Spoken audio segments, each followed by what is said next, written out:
So I am Sierra, and I'm here with Beau and Mike, and they're Hey, hey. going to talk to us about cryptocurrency. They just started an awesome podcast, so they're kind of guest webinaring, even though Guess I they're should share screen here. they're part Show of screen. DHAS, but they are kind of guest webinaring as well from their podcast. So yeah, go ahead and share your screen. You should be able to do that. Let's see. And if you have questions, go ahead and type them into the Choose screen. question space, and I will collect them all when we get a good chance, and then I can ask Beau and Mike for you when they come to a good pause. So All right. Can you guys see it? yes. Sweet. Okay, so are we ready to go? Yeah, go for it. Awesome. Well, first off, thanks guys so much for joining us today, everyone that decided to spend Tuesday afternoon with us. We are going to be talking about basically some security issues that we're seeing kind of come up in the cryptocurrency world. And we think that it's kind of been a topic that has gotten a lot of bad press, and there's been a lot of attention that has likely been drawn away from looking into some of the issues that are out there, that we wanted to kind of cover some of like the basics of what cryptocurrency is, and then walk through a lot of these vulnerabilities that we're seeing kind of arise, and how they're going to affect a lot of companies, because a lot of companies are kind of jumping in blindly into this world. So quick overview.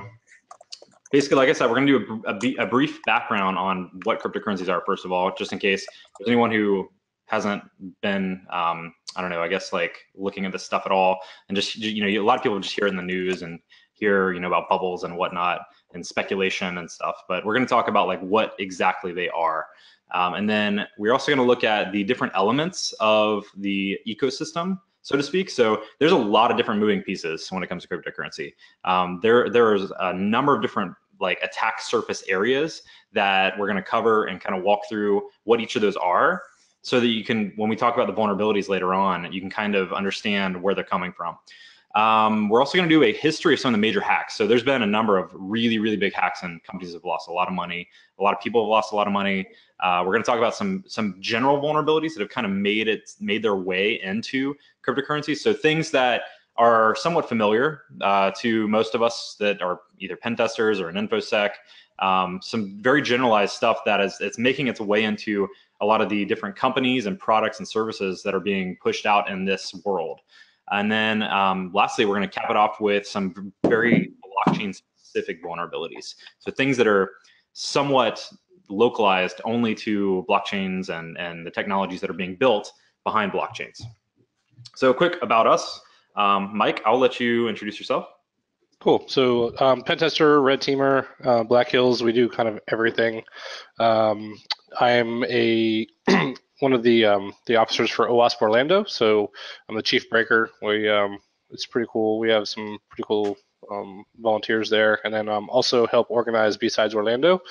So super shout out for them. We got April 7th coming up, so looking forward to that. And that's pretty much the nuts and bolts of it. Nice. Are we gonna try to submit a talk like similar to this one to that? Yeah, we should come up with probably a pretty good idea, something that's different. Yeah, absolutely. That's so we're not just regurgitating the same thing. Yeah. I am Beau Bullock, also a pen tester, red teamer at Black Hills.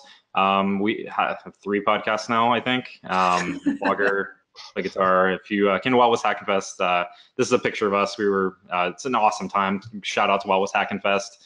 I know Sierra will be happy about that. Really awesome conference. I mean, I'm totally biased, but I have to say, like, it's definitely one of the best cons out there. It's just so much fun. Great sites, a lot of good people. And so both of us actually, so we both kind of co-host this show called Tradecraft Security Weekly. It's part of the Security Weekly network of shows, where we basically detail a lot of the different attack vectors that we use on pen tests a lot. We try to keep them to around like 10, 15 minutes, and just try to give you some information really quickly, and maybe give you a demo of some new piece of tradecraft that we use on tests.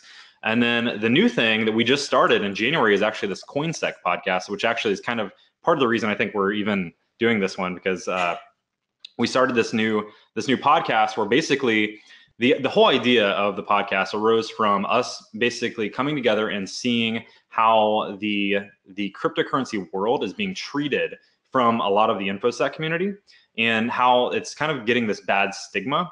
And there's a lot of research that is likely getting kind of pushed aside because of the stigma alone. A lot of people see the word blockchain and they're like, you know, like, oh yeah, like I'm not going to deal with that. It's just some stupid idea that, you know, people are getting pwned with or something, you know, like they're dumb for implementing it.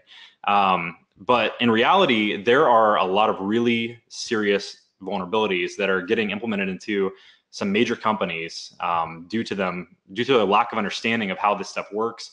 And so we started a podcast where it's myself, it's Mike Felch. We also have Ralph May and Steve Borush on. So it's basically 4 pen testers talking about cryptocurrency. We go through the news and stuff. So definitely check that out if you enjoy this one, at least. Yeah, I think I got involved mainly just because I have a fascination for the technology. Once you start digging into it and start seeing all of the moving pieces, and if you like tech and if you like research and you like security research and you like digging into the real technical things, I think it's definitely for you. That's what drove me to it, I would say. For sure. So quick kind of like, what are cryptocurrencies? So most people are pretty familiar with the idea of a digital currency at this point, I think. At least most of the people that least have like seen a news article in the last, I don't know, 6 months have probably heard about cryptocurrencies. So the idea of it is basically it's a digital currency that typically, I say typically, uses a blockchain because some of them actually don't. Some of them use different technologies to regulate the generation of a currency and to verify transfers of funds. So the initial idea was Bitcoin, and the whole idea was that they wanted to create this decentralized currency that we could transfer from one person to another in a secure fashion that would have to be verified by somebody who's not like a centralized bank. And so the thing is that's interesting that I don't think a lot of people like that aren't at least looking into this stuff understand is that Bitcoin is one of many different currencies. So right now there's actually over 1,500 different coins and tokens on so there's a site called coinmarketcap.com, which basically lists out a lot of the prices for a lot of these tokens. And the interesting thing is a lot of them have their own blockchain. So like, for example, you have Bitcoin, and then like that's a very different blockchain from something like Ethereum or Stellar. Some of these are actually built on top of blockchains themselves. So you have tokens like Power Ledger's one that literally it's an ERC20 token that is built into what's called a smart contract, which we'll get into more detail in just a bit, on top of Ethereum. So like I mentioned before, the cryptocurrency ecosystem has a number of different elements, and there's a number of different places that open up attack surface to a lot of different entities. So you have, first off, the base of everything that in the cryptocurrency world is the blockchain. And the blockchain is the best way to probably describe it is it's a database that can't be altered after you've written to it. It's digitized, it's decentralized, and it's public. So everyone that contributes to the network basically is able to validate transactions that occur, and they can't actually alter that data. The interesting thing about what blockchain brings to the innovation table is that it combines 3 different elements in a unique way. So what's happening is you have private key cryptography, where basically users have access to their tokens based off of purely having access to a private key. Like that, all an address is, all a wallet is a private key. And whenever you have a transaction, it actually is from a peer-to-peer sense. So you have this private key cryptography mixed with peer-to-peer network. And then lastly, to actually incentivize somebody to validate that transaction, there is a reward. And we'll talk about miners and nodes in just a second. But basically the bare bones of it is that any record that was transacted can't be retroactively altered. And every single node on the blockchain, so if you have a computer system that is running a quote unquote full node, which I'll talk about in a minute, literally has the entire record of the blockchain. And if it would take literally every single blockchain record to be destroyed for it to completely disappear, as long as there's one somewhere, it's backed up essentially. So this is, I think, a pretty good infographic for kind of describing from like a simplified sense what the blockchain actually does. So let's walk through it real quick. So in step one, you have Alice wants to send money to Ben. Alice is, whenever she makes that transaction on the blockchain, it's essentially put into a list of a bunch of other transactions. So you have this file it's called a block. That block is basically a list of a bunch of transactions that need to be processed by the network. What that block is then broadcast to every single party, so including nodes, miners on the network, where that transaction is then approved. So what the miners are basically doing is just validating that somebody with Alice's wallet can't send money unless they actually have her private key. So they validate that, first of all, the coins are there in Alice's wallet. Secondly, did it actually end up where it's supposed to go? And then finally, if they solve all of the transactions or validate all the transactions, they can then process a complex math problem, which is essentially the proof of work that goes into Bitcoin or a lot of other currencies. There's another protocol called proof of stake, which we're not going to get into in this one. But in proof of work, essentially they have to perform a hash. They have to crack a hash. That's probably the easiest way to describe it. And then that record is then, after they crack that hash, they say, hey, I'm the one who solved it. It gets added to the blockchain where it can't be modified anymore. Ben then receives his money from Alice. So nodes and miners. So every blockchain network has a series of systems that have a node or a miner that are there to actually process the transactions. So like I said before, nodes download the entire blockchain and all the transactions. They maintain the decentralized backup. Then you have miners that actually are doing the validation and the verification on the transactions that are made. They, like I said before, they solve a proof of work problem, they add a block to the blockchain, and then they get rewarded. So usually in like the Bitcoin world, currently I think it's like a 12.5 Bitcoin reward. And, a lot of people say, oh man, 12.5 Bitcoins, that's a lot, at today's rates or whatever. But a lot of it today actually requires pool mining. So it takes like basically a pool is where they join in a lot of different miners together to try to process all those transactions faster. Wallets. So to actually own a cryptocurrency, you have to have a private key. The private key is basically all you have that validates that you own those coins or tokens or whatever. Anyone else that controls your private keys, if you lose them, they're gone. You can do nothing to get them back. There's no bank that will refund your money. There's nothing that, right.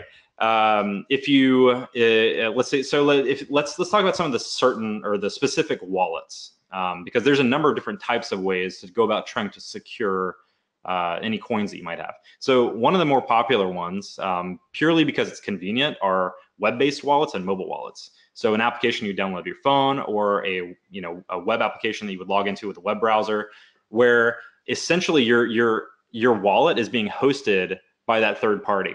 So while it might be convenient, you don't actually control your private keys. They control your private keys.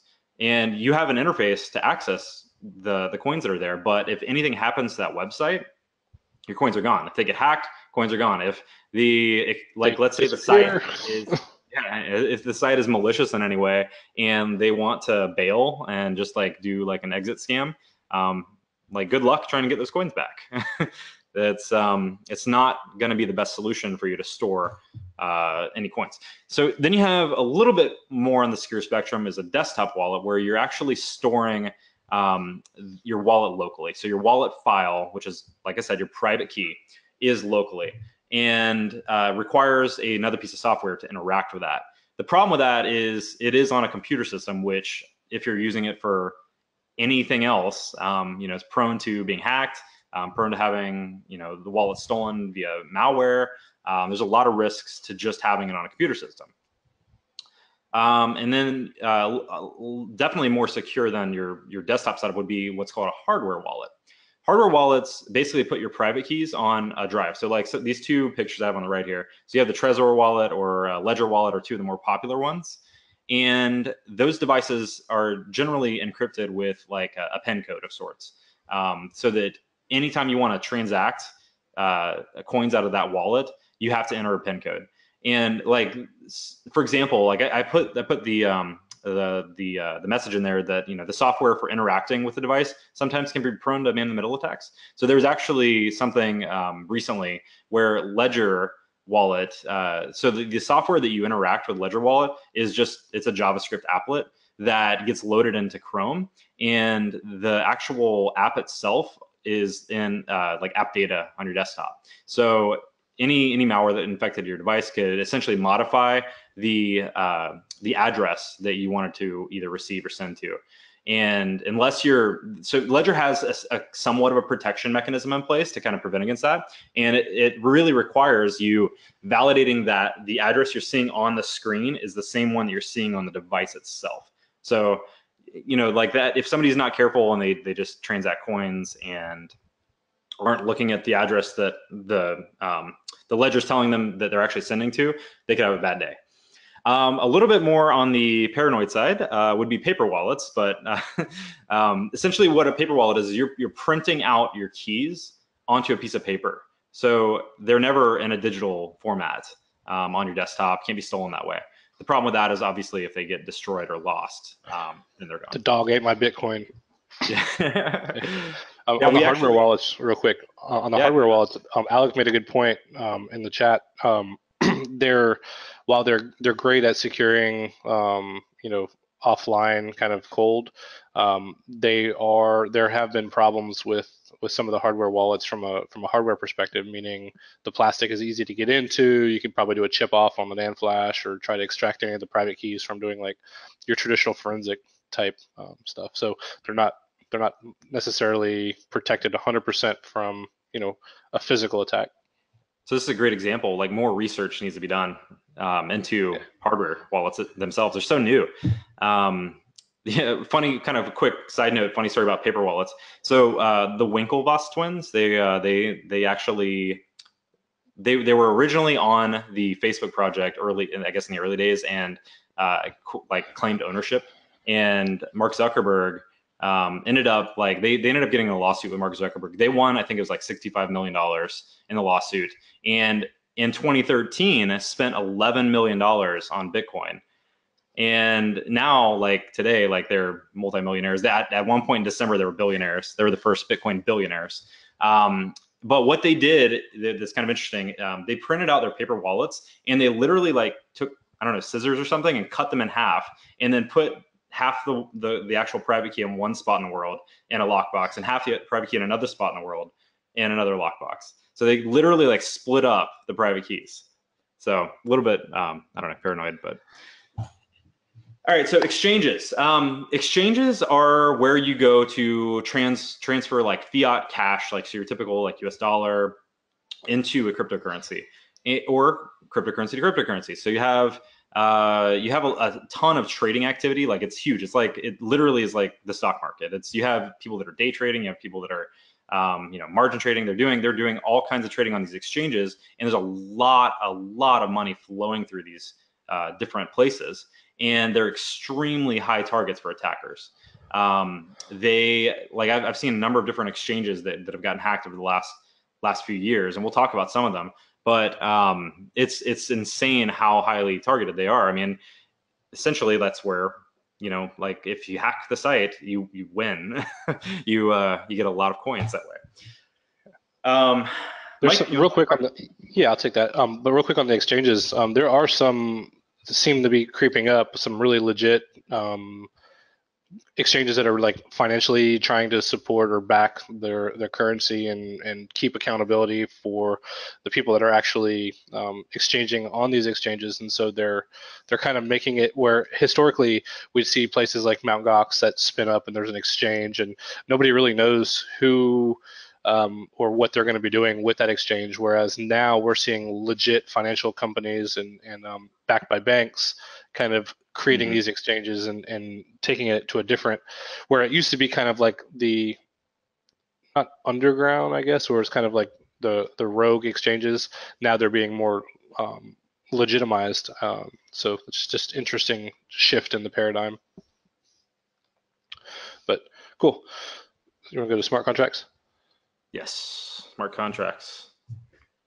Cool. So smart contracts are interesting because it's basically code, right? So somebody writes some code, and it sits on the blockchain, and so these smart contracts have an address, like a contract address, a similar way that that you and I could have our address, our currency address, and so they're basically the same exact thing between people and code, yet they're like in these things called message calls. And so they're transactions that go on the blockchain that have binary data, and that binary data is turned into bytecode, and then we'll get into it a little bit deeper a little bit later on, but it's actually executed within a virtual machine. So once these smart contracts are on that blockchain, they could be programmed to be self-executing, and then or self-enforcing. Like we could have conditions, and if these conditions are met, then they execute some sort of events. A lot of these smart contracts are used to exchange currency. So a lot of the tokens that you see, or a lot of these altcoins that are out there, like Beau was saying earlier, they're built on top of an existing coin like Ethereum, or a blockchain like Ethereum with Ether. And so you can come up with your own currency basically, and you could tie that currency to data or shares of a company. You could have polls or elections where everybody casts their vote, and then after everybody's votes are cast, they're self-executing in that they reveal. So they're really good for kind of handling that kind of use case. And then the other interesting thing that makes blockchains important is it removes the third parties from the deal. Whereas like typically you'll have like an escrow or some sort of third party that each person has to pay and then put it into like that third party's hands, and that third party does the transactions, which kind of creates all kinds of other problems. So unless what you're using blockchains for are kind of within those realms, they're probably not for you. And so when we see like all of these different businesses tying blockchain and creating the stigma of, well, I have blockchain in my name, and so it must be legit, or the technology backed by blockchain, it doesn't really make sense. I mean, if you're talking about scaling or trying to make it where you're trying to handle the anonymity process, or you want to make it so that it can't be reversed, or something where it's self-executing, then yeah, maybe blockchain is a good idea. But unfortunately, it's not good for everybody, just because marketing teams say that they need to throw it in their campaign. And the other thing about the smart contracts that's really interesting, just killed Sierra's idea. She was going to add blockchain at the end of Blackhill's name. Yeah. Man. Sorry, Sierra. No, but you see blockchain in marketing campaigns everywhere. I think I get emails regularly. But the other thing that's interesting about smart contracts is the code that you're writing and that you're pushing to the blockchain. It has functions and things of that nature. Everybody can see your code, and if everybody has the currency that they need in order to execute transactions in your code, they can execute it as well. So think about like one big massive computer that everybody could see all of the files, everybody could see all of the data, and everybody could execute the files if they have enough of whatever currency they need in order to do execution. So this one over here, there was a vulnerability to kind of play on the meme. We'll talk about it a little bit later, but there was a vulnerability in the contract where anybody could actually kill it, and that's really what happened. So that's kind of the play on the smart contracts. But Nice. That's just a high level. Yeah. Yep, we'll get more into smart contracts in a bit. So ICOs, this is probably a term that you've heard just at least sometime in the recent news. So ICOs are initial coin offerings. The best way to kind of describe them is if you've ever heard of an IPO, an initial public offering, essentially an ICO is the same thing, except you're buying tokens. Whereas like in an IPO, you'd be basically in a private company buying into shares of the company prior to them going public. And then with an ICO, you're buying tokens to help, quote unquote, fundraise the project for the underlying token. And there's a ton. I'm about to show you a video that kind of shows how over the last 4 years, how it's just exploded, especially in last year. But so some really key ones. So Ethereum itself, the number 2 cryptocurrency right now, Ethereum was an ICO. They raised $19 million in 2014. Granted, they had a pretty awesome product. They actually are now the platform that all these other tokens, all these other ICOs. I mean, I guess not all of them, because there's plenty of them that are, like I said, building their own blockchains, doing their own thing. But most of them are just creating ERC20 tokens. Mike, how long did it take you to make your own ERC20 token? Pretty much one night, but I was more interested in understanding all the technology behind it too. So I spent a lot of time kind of researching like the virtual machine and kind of the language, and because with Ethereum, it's a whole new programming language. It's based similar to JavaScript, so it's very, very easy to pick up. It's almost exactly like JavaScript. But so I wanted to learn the programming language a little bit, but I was more scared on introducing a problem or a vulnerability into the contract. So, but I created my hacks coin in pretty much like a couple hours one night once I kind of got familiar with it. But it's really cool. Like it's pretty interesting just on the technical side. And so real quick, I wanted to touch on a question that was in here about how do you get confident in the value across markets and with these ICOs, with the Ponzi schemes and everything. I just want to touch on it. While there are a lot of Ponzi schemes and scams that are going on with these ICOs, one of the best ways is to get familiar with who's supporting it and verify that the people that are backing it are actually being backed, are backing that currency. Because what we're even seeing scams now where ICOs are coming live and they're saying subject matter experts in these industries that they're coming from are backing their currency, and they're not really even backing it. So they're just using their name for fame and game. So that'd be the one thing. But also look at like Ripple. Like, there's some really good ones where you see some verified partnerships with that company that are coming out with these currencies. So I'm not like honoring Ripple or anything. I'm just saying like there are some, verifiable information that you can look into, but you have to trust it before you jump in. You have to have that confidence. Absolutely. Yeah, and the other thing, like, too, to add is like I've seen so much social engineering around ICOs. It's ridiculous. Like, especially like I see people tweeting all the time about like how like actually it's a great example. McAfee, John McAfee, he gets like people that are just creating fake McAfee accounts all the time to try to scam people out of coins and stuff.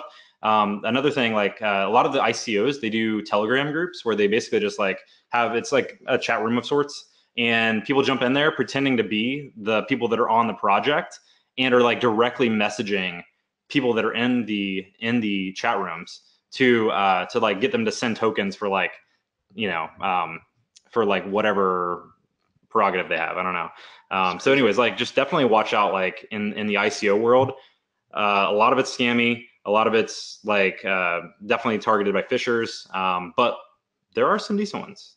So can't say it's all bad, but yeah. All right. So check out this video. This really highlights the explosion of ICOs. So this is 2014 currently. You can kind of see the bar at the bottom down there. You can see Ethereum jump in there in 2014 with $19 million. So look at the, like, basically just, I guess, like, think about the number of dots here as different ICOs, right? 2015 really didn't have a whole lot. 2016, you start to see some big ones. Like we'll see, yep, the Dow jumps in there at 168 million, which we'll talk about them in a little bit too. And then watch 2017. We just hit 2017. Watch this explode. So this is basically what happened in 2017. You have so many companies that are just jumping in to the ICO world now, and they need to have the security to actually not have like all their tokens stolen, which we'll talk about. Like ICOs getting like I think it was like 1.5 million stolen every single month because of random things. Okay, so the other thing, malware. This is another huge part of this ecosystem because I'm sure if you've been working in security for the last half year, you've heard of WannaCry at least, right? So WannaCry infected more than 200,000 systems around the world, requested payment in Bitcoin. So it forced people, if they didn't do backups and due diligence, backing up their files, that to actually go buy Bitcoin. And then now we're seeing more of a transition from ransomware into mining malware. So the number one, so Checkpoint did a survey. I don't know if it's a survey, it's some sort of listing of the most prevalent malware in December of last year, and it was CoinHive. CoinHive was the number one malware, and all it is it's a Java-based script, JavaScript-based mining that gets embedded into websites. And then from that, we've now seen WannaMine, which is basically a variant of WannaCry. It uses Eternal Blue, uses Mimikatz to try to dump creds and then pivot, and then essentially just mine cryptocurrency. on workstations. Yeah. The interesting thing about CoinHive too is it's been on some pretty legit stuff, and we've covered it on the CoinSec podcast a little bit here and there. But some very legit sites. I think one was like even a Starbucks. I forget what country it was at, but like on their main page, if you went to the Starbucks page and you went to log in to kind of get your free Wi-Fi at the coffee shop or whatever, they had a CoinHive. We seen one last week, I think, or 2 weeks ago with the Google the ads on was it YouTube? Google ads on YouTube. Yeah, so it's just kind of crazy how this is being embedded in because CoinHive is a CPU miner. It's easy to kind of just throw into a website, and we actually have a miner on our CoinSec podcast site just to kind of donate. So I mean, people are using it from a legit perspective, and they're also using it the same exact technique in an illegitimate one. So it's kind of Scott just made the comment that I guess UFC.com got hit with a coin mining attack. So. Yeah, I mean, it's definitely prevalent. Okay, so now that you kind of have like a background of the ecosystem, those are some of the elements. Now, let's talk about some of the major events that have happened already to kind of set the preface for some specific vulnerabilities we're going to talk about in a moment.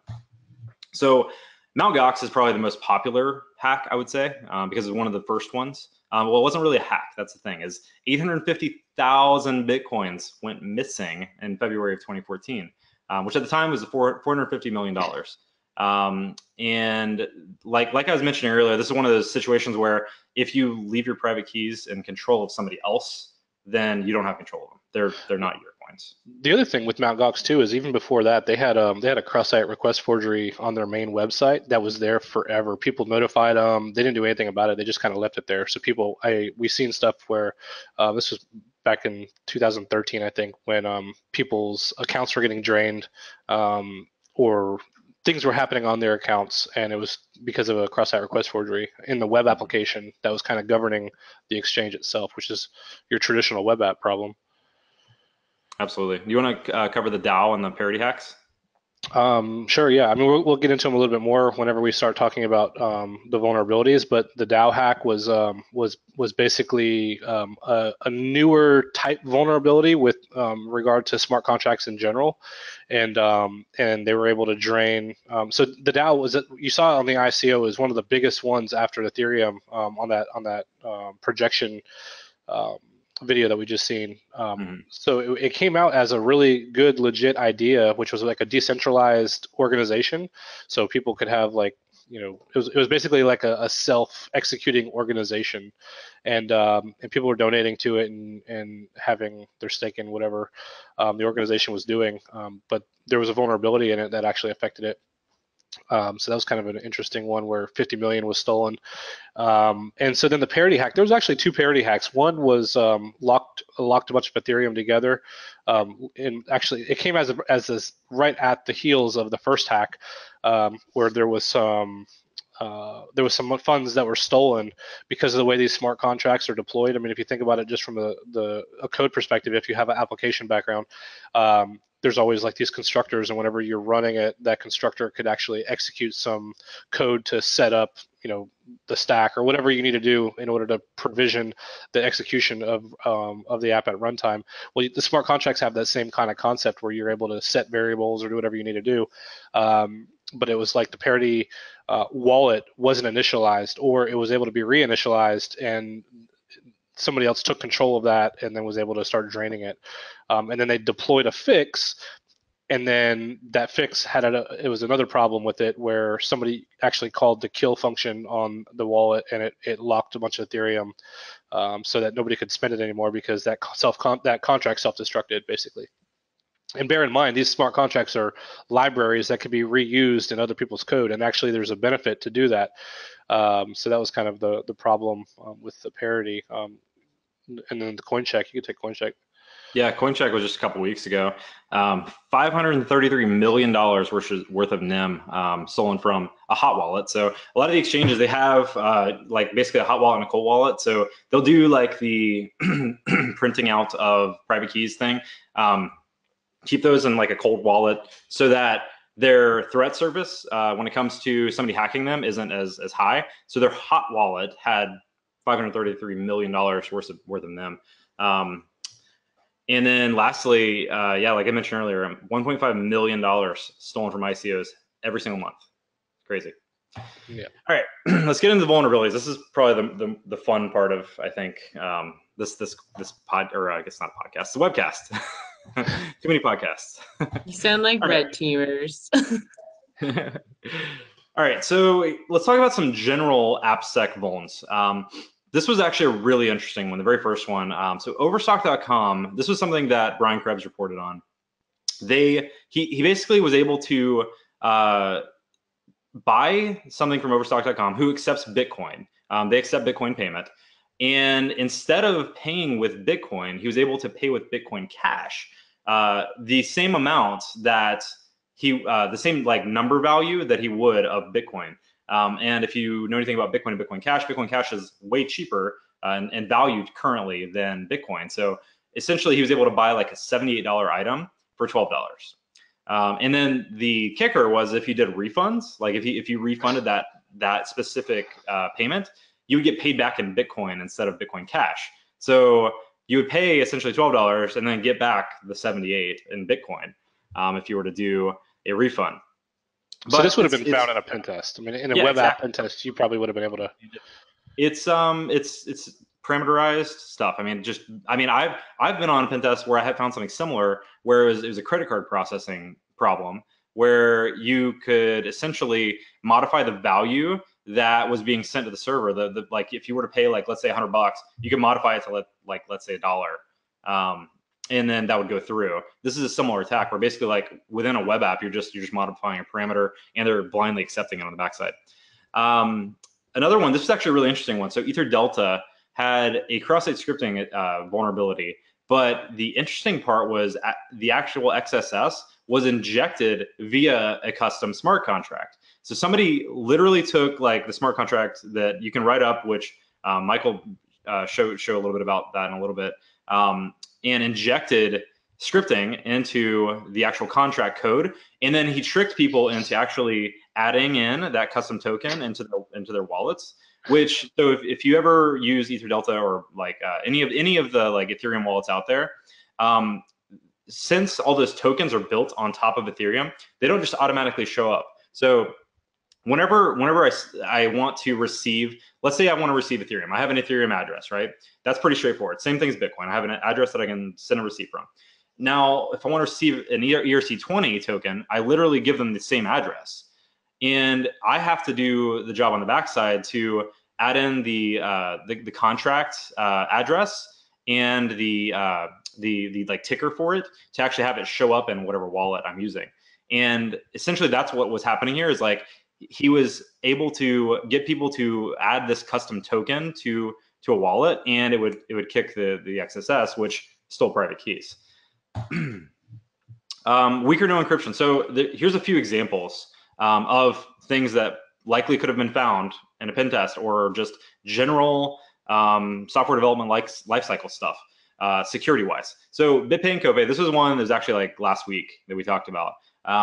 They wrote the actual wallet's private keys to disk, unencrypted, prior to actually encrypting it. So, from the sense of either somebody already being there, they could like discover the unencrypted wallet at the point, or maybe even from like a forensic sense.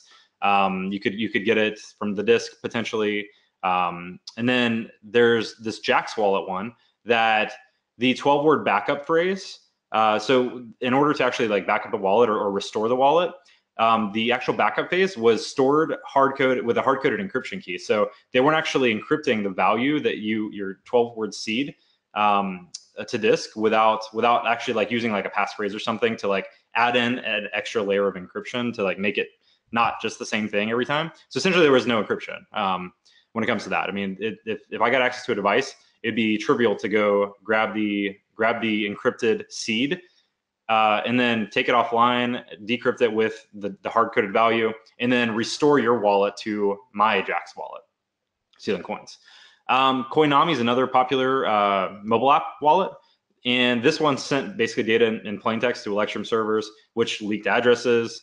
Blockfolio is another app. That's actually this one on the right here. If you see the $385,000 somebody has in their Blockfolio wallet, it's not really a wallet. It's more of an app to track whatever currencies you have. So it has like basically functionality tied into a lot of the exchanges to kind of grab like the latest prices and stuff. And what you can do is basically like add in like, oh, I have like this guy here. He says I have 888 Bitcoins. I have 8,000 Dash, and it just kind of keeps track of all the prices and stuff. So if you're a trader or investor, you can kind of keep track of it easier.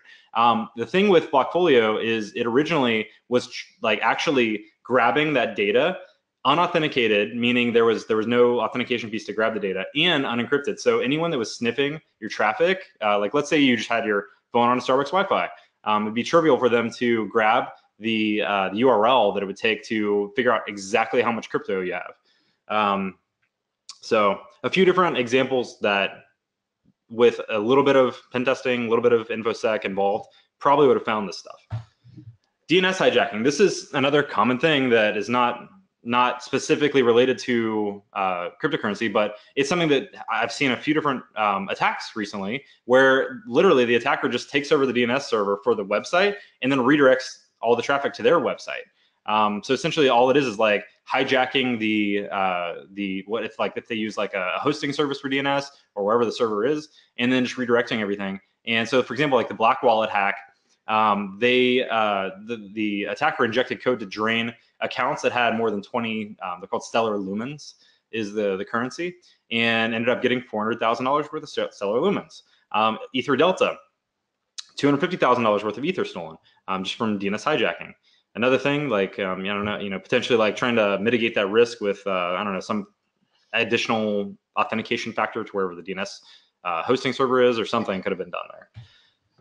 Insecure JSON RPC. This was actually a really, really interesting one that, so Tavis Ormandy tweeted this tweet, and it kind of blew up. So essentially, for the last 2 years, the Electrum wallet, which is a really, really popular wallet, has basically had this local JSON RPC server that gets set up every time you run it. So every time you run the wallet, it literally starts listening on a local RPC server that could be interacted with via JavaScript. And simply having the wallet open and serving to a malicious website, that website could steal your coins if you didn't have like a password set up. Even if you did have a password set up for that wallet, it still opens you up to like brute force attacks. This is one of those things that again, like it's funny to see like somebody from our InfoSec realm that we know like very, very well from like all of the work that he's done coming into this spectrum, because like I said, like we don't really see a whole lot of people looking at this stuff. And he was actually told by a colleague of his, because he wasn't involved so much, I guess, with the cryptocurrency side, at least not openly. But I think he mentioned that he was actually informed of, hey, you should check this out, and then kind of looked at it. Yeah, and this specific issue was actually reported to Electrum like a month before Tavis reported it. And like as you can see in the tweet, he's like, I was gonna report it, but there was already an open issue from last year. So I pointed out it's kind of critical, and then they fixed it. So whenever Tavis comes, yeah, you fix your stuff. All right, so here's some blockchain-specific vulnerabilities that we think are pretty interesting, and this is just scratching the surface. Basically, we just wanted to kind of show some examples of some of the stuff that can end up in this spectrum. So one of the more popular theoretical attacks is a majority attack, where basically if you control 51% of the hashing power of miners that are processing the transactions, you can potentially do things like double spend. This wouldn't allow an attacker to like, generate coins out of thin air or completely reverse like a blockchain or destroy it or anything. But it is something that is like the community is aware of and could be an interesting thing to do more research into. I included a chart over here. These are like the biggest Bitcoin mining pools currently. So this was a snapshot from yesterday. You can see like BTC.com actually has like 26.4% of the hashing power. Antpool has 18.5. Via BTC has 11.7. So provided that pools colluded together, potentially they could actually do some interesting attacks. Like they can actually prevent other miners from mining. So I think one of the concerns that I've seen kind of raised with this specific attack is like, let's say that a government somewhere decided to harvest that much hashing power, they could potentially now stop transactions from happening for certain addresses. Okay, so this is actually a really, really interesting one. And I think this is a great example of some of the problems that can be introduced at the blockchain level. So there's a cryptocurrency called Lisk. Lisk is very similar to Ethereum in that you can build apps on top of it. And there's a couple of vulnerabilities here that make both these together very critical. So the first one is short addresses. So in Lisk, the addresses they're 64-bit numbers, which you can see there. It's like this 304. Like that would be like an address that I would send tokens to. That address is actually derived deterministically from a passphrase. So I'll walk you through like kind of the process here. So your initial seed for the wallet is basically just a SHA-256 of the passphrase. So whatever passphrase the user chooses. And then from that, you have an ED25519 key pair. This is going to be basically your private and public key generated from that seed. It's a SHA-512 of the seed with scalar multiplication. And then from that, you get the address, which is literally just the last 8 bytes of SHA-256 of the public key. So the idea of the attack here is that you could just continually process various evaluations of that function, just going from SHA-256 to the ED25519 all the way through to getting your last 8 bytes or whatever to make it match up to something like this. And it could actually be almost like, I guess, like a collision of sorts, right? Like you collide a certain word that actually ends up hashing to a similar thing. And the biggest problem with it is like, if I just figure out an address, that doesn't really mean anything if it was bound to that address. The biggest problem here is that your address doesn't actually bind to your key pair until you've actually sent tokens from it. So, so having a Lisk address, you could just be, sending, like, let's say you have a Lisk address and you're sending just a crazy amount of Lisk to that wallet. Unless you've actually made a transaction from that wallet somewhere else, you don't actually own that wallet. It's crazy. So like he was basically proving a point. Like there's a couple wallets out there that are ridiculously full that you could determine pre-images of, like $41 million worth of. So yeah, an attacker could literally just derive the pre-image and hijack the account. All right, Ethereum smart contracts. Mike, you're up. Cool. Go ahead and switch it. I can't control it. Okay, cool. So looking at, we're going to dig in a little bit just briefly on the Ethereum smart contracts, and the idea behind this is because we're going to go into an example of a vulnerability and how to exploit it. So with that, Ethereum has its own virtual machine. It's called the EVM. It's a full runtime environment for the smart contracts. It has a super small instruction set, and it's Turing complete. So it has all the arithmetic, your bit logical and comparisons. It's not a register machine. So think about everything that is there is on the stack, and then each of the contracts are going to have their own storage, their own memory, and the idea is that these smart contracts get deployed kind of in a isolated environment that doesn't have any network ability, no file system interaction, no other processes. And then even the contracts that are within the virtual machine are limited on the access they have between contract and contract.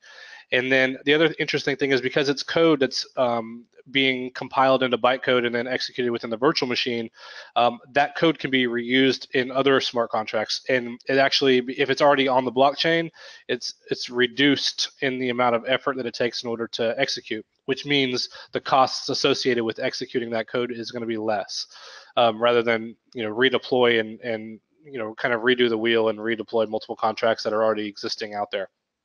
The other thing is, as we were talking earlier about that kill on that Parity Hack, contracts can be made to self-destruct. And so if you think about how these contracts are immutable, once they're on the blockchain, that code is there. You can't go patch that code, at least if you can. It's not very easy. Because unless you have some built-in mechanism, you'd have to be able to like redeploy a new contract and then transfer whatever tokens are in the original one with the vulnerability to the new contract and then self-destruct it. That's kind of how they do this patch management, so to speak. And then because it's in its own virtual machine and it has its own compiler, it's its own language and its own bytecode, and there's so many things that come with that you can start thinking of from just a technical side of, I mean, if you think about it, there's limitations with the virtual machine because stack size can only be so much, and then storage for these contracts can't be too much, otherwise it's not going to have enough energy to process these transactions. And each transaction, each contract transaction is executed with what they call gas. And so if you think about gas with your vehicle, it determines how far it can go. Well, in a virtual machine, these smart contracts have gas as well, and it's paid kind of upfront by the person that's executing the transaction. And so whenever that is executed, there's a gas and there's a current gas price, so it's combined, and that's actually going to be paid to the miners whenever they actually validate that those transactions win. So that's kind of the life cycle of it. But you can imagine there's vulnerabilities in code. There's going to be vulnerabilities in virtual machines. There's going to be kind of across the board. There could be, it's the existing attack surface that we have in applications outside of the blockchain, but now they're affecting it in a really unique way. So we're kind of, now that with just a brief overview of the EVM, let's dig in to the next one. This is basically an example smart contract. I found this image on some website that was kind of going over understanding it. I thought it was really perfect. If you look, you see that all contracts or smart contracts have an address, and that's what that's how you interact with it. You make a transaction to an address, you give it some ether, and it has a running balance, and then it has the binary data, which is the payload on that transaction, which is actually just code that gets compiled into the bytecode. And it has an internal state. And so because these are like state machines, that counter, once it's on the blockchain, because it maintains its own internal state, when you make a transaction, that state can be updated, which is the reason why having code in the blockchain is so cool, because now you have your internal variables that you can update. Like in this example, it has a counter, which is the constructor for the actual contract, and it sets that counter variable to 0. And then there's a function that could be called externally based on the public, the modifier there. So now somebody can make a transaction to that address and call the function count, and basically they pay the gas price that's associated with calling that transaction. It's going to internally update that state variable counter by increasing it by 1. And so now it's modifying the internal state of that smart contract. And since it took the currency in order to do that, somebody paid the gas to execute that transaction. When that transaction to update that counter gets mined by the miners, they receive their reward for doing that. And so what you could have here is you have a way to capture data, store it internally in the state. There is limitations, and Ethereum gets really deep with other storage mechanisms. But for the most part, this is just a simple example of how to modify an internal smart contract. And bear in mind, the virtual machine has no difference between a person's account and a smart contract, because it's exactly the same from the virtual machine. So you could send money to a smart contract the same way you could send money to a user's address. Really interesting, because that's going to be what we're digging into next. If you want to move on, because we're kind of short for time. So some of these contracts have had interesting vulnerabilities. There's a reentrancy vulnerability with the DAO hack, where, because I told you there's a way for a contract to call another contract.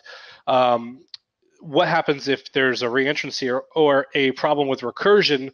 And we're going to dig into that here in a second, where the balance is not getting updated until after the transfer happens. So it's such a simple fix, but it's a huge problem, because now you can get into a recursion loop and drain all of the tokens out of that and then update the balance afterwards, which is a kind of a problem. A lot of other problems fundamentally with the blockchain is the random number generation algorithms that they're using are derived from predetermined or deterministic values like user supply data. So we're not going to get into that. But once again, on the DAO hack with the delegated function, so basically if we'll get into it in a second, but because it's part of the DAO as well. So just know that a contract that calls a delegate function in another contract basically executes the library code, but in the context of the original contract, which is kind of where the vulnerability comes. Because if you're not familiar with the fallback functions, like what happens if I call a function on a contract that doesn't have the function that's named that? Well, there's a fallback that happens. And so if you're not familiar with the library that you're using, it could call that fallback function, and bad stuff could happen. There's another one called Schizophrenic Functions. We actually coined this on our last CoinSec podcast. I'm not sure what to call it. I've seen all kinds of different names out there that didn't really make sense. But what happens is people will change contract names. So like if I had the hacks currency, and then I wanted to make it the BHIS currency, and then I just changed some of the code. If you forget to update some of the function names and then they're still there, or you introduce the new constructor but you leave that old one there, you can hijack ownership of that contract. Or so there's some mix-ups that have happened before that takes place. Another one common to most kind of remote code execution vulnerabilities that we see in binary kind of problems and outside the blockchain is integer underflows. When you're dealing with unsigned integers, there's a wrapping problem where if you reduce that value too much, you're going to underflow the value. And this also affected the DAO hack, because you were able to say, well, if I only have one coin and I do an underflow and I drop it to 0 and then I reduce the balance again, well, what happens when you have an unsigned integer that wraps? You have a really large number now, because it doesn't go negative because it's an unsigned integer. So it actually wraps back to the maximum amount. So if you had 2 before, now you have like a gazillion, whatever the value is. I don't even have it in front of me. It's too big. And then there's an unpredictable state problem. This was a governmental was a Ponzi scheme. And so these Ponzi schemes are like, it's weird because they're legit Ponzi schemes, and if that could ever be such a thing, where people know they're in this Ponzi scheme, they're donating money to the Ponzi scheme, but it was able to get to a point where they weren't able to execute the transactions needed in order to send the money to the person that won, because they ran out of gas, and because of that, it locked a bunch of money, and that's kind of denial of service on all kinds of Ether. You can go to the next one. So digging into this is a real world example of what happened with the DAO. This is just it's a little bit different. On the left, we have the original smart contract. This is what somebody deployed, and if you look at like line 5, it keeps it keeps balances for this address has this amount. Then you have the donate function, which is on line 7, and this is the one on the left. This is a legit contract that you could donate funds to. It would update the balance to your address, and or to whoever you sent it to. So if you sent money to it, you can call this function, you put the address in that you're sending money to and the value that you're sending, and it updates the balance register. And then you can also check the balance of to see who has what by passing in the address and calling the balance of function. And then you'll see on line 15, the withdraw function. This is where actually the vulnerability happens. So basically what's happening at line 16 is in order to call the withdraw function, that whoever sent the transaction to this contract, the balances register gets checked to see if they have enough amount. If they do have enough amount, then it goes on and it calls messenger.sender.call, which is basically saying, hey, I'm sending the sender, whoever sent this transaction or whoever sent this contract transaction, I'm going to send them the amount that they said, because I've validated that they have it in their balance. And then once that transaction goes, on line 20, it updates the balance for that sender by reducing the balance to that amount. You can obviously see multiple problems here where that's happening. If you look at line 24, this is a fallback function so that you could send value in a transaction to the smart contract. So it's basically just saying, hey, this contract can accept funds, obviously, because it's a balance manager. And so imagine this code sitting on the blockchain and then interacting with the outside world in some way based on the balances that are there. It can make for a really bad day, especially with the DAO. If you look at the exploit, this is an exploit contract that I put together. It's basically so on line 8, it instantiates the contract on the blockchain. This function gets called whenever it gets deployed. So when I deploy this exploit to the blockchain, it updates the owner as me. Line 12, I can make a deposit to that and call a function, but I'm going to skip that one and jump straight to 18. This is basically, I'm going to start the exploit. This is basically kicking off and running the exploit. I'm going to set attack to true because this is an internal state variable, and I want to actually control how many times I call this recursion function. Otherwise, it's going to cost a lot of gas. I don't want to spend a lot of money exploiting this smart contract, even though I'm greedy and I'm going to drain the wallet anyway. So you see on line 22, what I'm doing is I'm actually calling the withdraw function. I know it looks kind of crazy, but the target, I'm setting the target whenever I actually deposit funds into this, because remember, you have to have a balance in order to call the function. So I update the function, and then I'm calling on the target contract, which is the re-entrance contract over here, the address. I'm calling the address, and then I'm calling a function on there. Now, the way that the Ethereum virtual machine works is it only actually looks at the first 4 bytes of the SHA-256 hash, right? So the Kekik 256 is actually just a SHA hash. And so it's basically saying, hey, pull the withdraw function from my target contract, grab the first 4 bytes, and then call that. But what happens is, because I'm doing that, and I'm calling that withdraw function, it goes back to the contract, the original contract, on line 15 and calls it. And you remember on the message.sender, I'm calling the fallback function to transfer money. Well, if I sent contract money from my user address, then that's not going to matter. But if I deployed my own contract and sent money from a contract to the contract, what's going to end up happening is it's going to call my fallback function, and my fallback function is on line 25, which actually says check the attack state variable to see if we're attacking, and if we are, we'll just call the withdraw function again. And so what ends up happening is it gets trapped in this function call on the contract and this withdraw function, because it says message.sender.call. It transfers the money. It calls my fallback function. It calls the withdraw function and goes back and forth and back and forth. It completely drains the wallet. But the other problem is, if I only sent, like, let's say I donated one currency to the contract, when it loops back around and it reduces it again, it actually drops my balance to below 0, which wraps that unsigned integer, and it gives me basically all of the tokens for that currency. So, and then I just self-destruct it and I disappear from that smart contract and it's gone. So that's basically how contracts are being exploited with other contracts. So I know it's a lot, but it'll be good for recording and going back. This is some ways you can kind of secure the smart contracts. There's awesome development environment. So if you're an engineer writing code, use Truffle. It does awesome for development and testing and auditing and deploying. Solium does really cool code reviews where it'll kind of lint your code. MyThrill is a vulnerability scanner for contracts. You could actually scan contracts that are deployed, the code that's actually on the blockchain and live. You could scan contract code, which is what I just had up there, or you could actually scan the bytecode. Open Zeppelin, I want to give super props to Open Zeppelin. We're not going to have a lot of time to cover the resources, but Open Zeppelin is put out by an organization or a company or something called Zeppelin. They are amazing. They have so many awesome blog posts. They have so many awesome tools.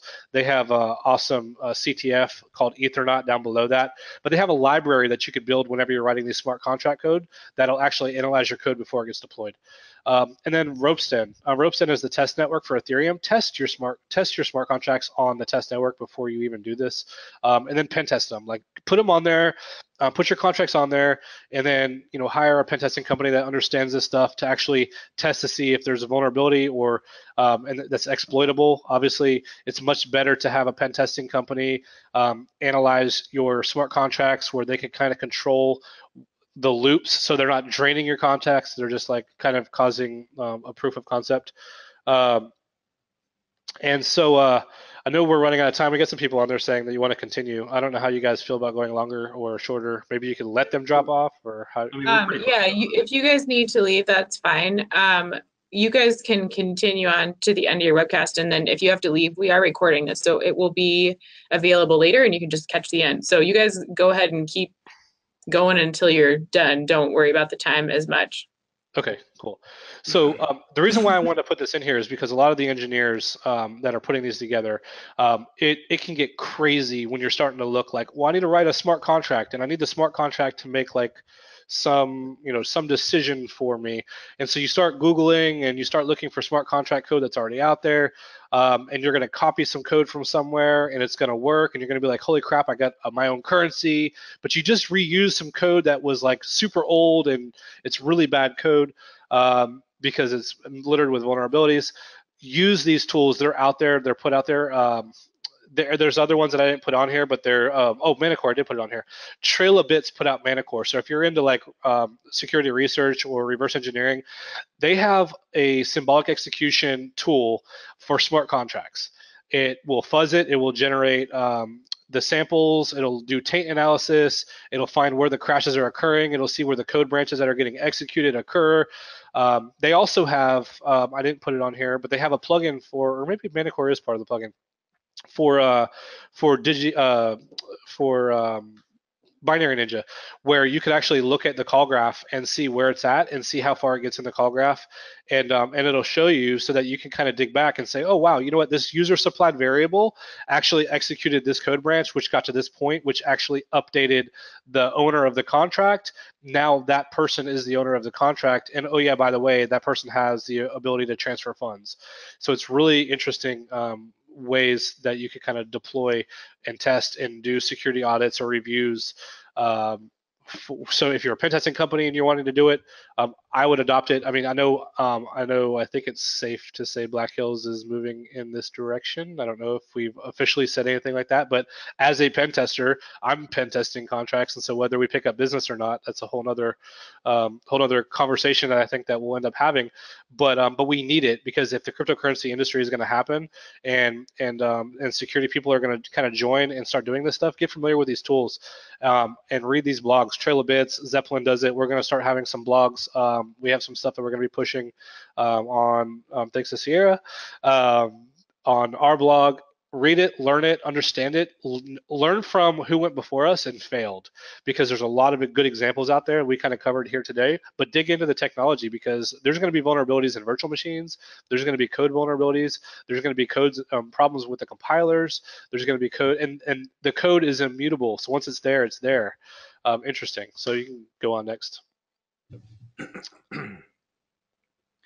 So yeah, so good conclusion. Yeah. Conclusion, yeah. You you pretty much covered it. I mean, like, these vulnerabilities are gonna. I mean, like, he just covered one blockchain and smart contracts on top of that one blockchain, right? And like, some of the stuff is insanely deep, and there are a number of the blockchains that are just popping up, and a lot of them are getting integrated into a lot of different industries, different products, and you know, the other thing I wanted to mention too is it's not just currencies. Like, a lot of people look at cryptocurrencies and see the word currency in there and think that like the whole idea is like it's supposed to be like a payment platform. There's a ton of other use cases that are not even close to being like considered a currency of sorts. A lot of people see it as currencies because like it's like a transfer of tokens, and a lot of people like to put the values on it and speculate about that stuff. But I guess the key message we wanted to kind of like bring to this webcast is, don't let the negative stigma around like the word blockchain completely stifle your involvement. If you're in InfoSec, this stuff is rapidly evolving, rapidly changing. People are implementing it into new products. But we see a lot of people see like, or like talk about blockchain as like a buzzword, and it's funny. And, you know, yes, there's jokes. I joke like, oh yeah, it's such Bitcoin, you know, much ponage or whatever. But in reality, it's not going anywhere anytime soon. I mean, I think Bitcoin's died. Like, there's a site that keeps track of all the articles that say Bitcoin has died. And I think it's up to like 250 or something, like that Bitcoin has officially died in the news. But yeah, it's still around. And if you're in the industry, go ahead. Quick, if you're in the industry and you have a voice and you have a sandbox, look, you don't have to badmouth it just because you don't like it. Like, I mean, I get that, but what you're doing is you're actually causing more of a division than you are actually helping solve the problem. If you're not going to help solve it, that's fine, but don't. I mean, I think it's important, because what's going to end up happening is we're seeing the adoption from these cryptocurrencies in these companies, and yes, there are negatives. Yes, there's a lot of scams. Yes, there's a lot of hacking. But the reality is there's a lot of good stuff that's happening too. And as more people adopt it and more people start pushing in that direction and start taking transactions, and the more people in InfoSec that talk bad about it, you're going to cause a bigger divide, because if the security industry doesn't do anything about it, then who's going to do something about it? And so it's going to cause this big, huge problem that keeps on. And anybody that's going to be wanting to get involved that doesn't have necessarily a sandbox, they're going to look up to these people that have these sandboxes, and they're going to see what they're saying about it, and they're immediately going to adopt that kind of mentality, when it doesn't really have to be that way. And in fact, I would challenge anybody that has a voice in the industry, that if you haven't looked at it, I think, just looking at some of the technology behind it, it's so fascinating, and it would drive you into it just from the technology perspective. So I just challenge anybody to kind of do that. I just want to put that emphasis on there. Absolutely. We threw together a list of some resources that we think, like, if you want to maybe kind of jump into this, like past beyond this webcast, we've got a few different resources. So NIST actually came out with guidance on blockchain. It's actually really pretty damn awesome. It's a pretty thorough walkthrough of everything we talked about, for sure, as well as some of the risks involved. And if you're like a company that is looking to actually implement blockchain into your product or whatever, definitely go at least read the NIST guide first. There was a DEF CON talk on hacking smart contracts by Constant Hacker, Konstantinos, and it's really good. So like if you want to learn more about hacking smart contracts, definitely check that out. Like Mike said, Open Zeppelin, awesome. Ethernaut, that's the CTF for smart contracts. So if you want to learn how to hack smart contracts, Ethernaut is awesome. That's probably one of the biggest influences on me so far, is because they actually, if you get set up on the network and they actually deploy these contracts to the test network, you could get free Ether, which is like test Ether, and then you could actually deploy your own hacks or actually hack it right there. And so it'll walk you through a bunch of examples of how to actually hack these smart contracts. Yep. And then like you listed Trail of Bits blog, which you talked about them. Solidity, the actual coding language used for Ethereum. So I mean if you're going to learn how to hack smart contracts, you should probably at least check out the coding language, right? And then there's a awesome white paper on attacks as well that is good to check out. So that's it. I don't know if we have time. Well, I mean, since we're like letting you guys go, but we're just like continuing on, do you want to go ahead and answer some of those questions that came up in the questions? Because they're not necessarily like, I don't know, they're kind of all over the place, but they might be interesting to have. So let's just start at the top, and some of these people have already left, but hopefully they can catch the reply in the end. But do you guys believe that this can be attributed to the speed in which the industry is moving? Would slowing down and methodically choosing technology solve these problems? That was a question from Alec. Oh, that's tough. Because these are really general, like, what are your opinions about cryptocurrency? It's definitely fast moving, and because it's a regular, I mean, I was at the airport coming back from Denver, and I was sitting there, and there were these two older gentlemen, completely like non-technical at all, talking about Ethereum. I thought it was amazing, but I guess with everybody starting to pick up the normal stuff, I'm getting texts from friends from like back in the day out of nowhere. Hey, what do you think about this? And I think it's going to be moving forward much quicker. I mean, just look in the last year, it's going to be moving way quicker than what our industry can keep up with. I mean, we have our work set out for us outside of cryptocurrency. So yeah, definitely think it's going to be a new endeavor. Well, the other thing that, I mean, like there was a lot of chat while you guys were talking about like how money is like, well, if this was money and if it was regulated by the FDIC, but like, we forget that money hasn't always been that stable. Like even in the last 100 years, like there were banks with their own currency and states with their own currency. And it wasn't, I mean, maybe not the 100 years, but like 150 years, you know? And so it is new, but it's not that different from the problems. I mean, it's different from the problems we had 150 years ago, but you know, like the biggest difference is that it's global, right? First of all, and then secondly, it's digital. You know, we have like we talked about all the different elements about like wallets and exchanges. Like the transactions that happen are all over the place, and there's so many, like I guess, potential points of weakness, right, between the entire ecosystem. That you know, that's what I would say is like the biggest factor, or that's different anyway. Yeah. So Brooke asked, do you guys have a list of exchanges that you think are legit or more vetted? So some of them do a pretty good job of making sure that your user authentication to the site is thoroughly protected. And that I think is at least a good step forward, right? But it's, you can never 100% like say that any specific exchange is secure because, so like Coinbase is probably the most popular one that's out there, just because they are one of the first ones that kind of came up. And but I mean, it's hard to say. Like, I mean, Coinbase, like, what if they got hacked tomorrow? I mean, they're similar. It's a company, right? I mean, but I would say like some of the top ones that I would trust in, so to speak. I would say Coinbase is one. Binance is another one. Bittrex is another one. Then you have Gemini, which is a newer one. And then there's actually, we've seen a few different companies that are actually in like the stock market spectrum, kind of moving into crypto. So they're bringing a lot of the resources they already had from that. So one that is actually coming up soon is Robinhood. So Robinhood's an app, I guess, for trading stocks, and they are supposed to be adding crypto pretty soon. Nice.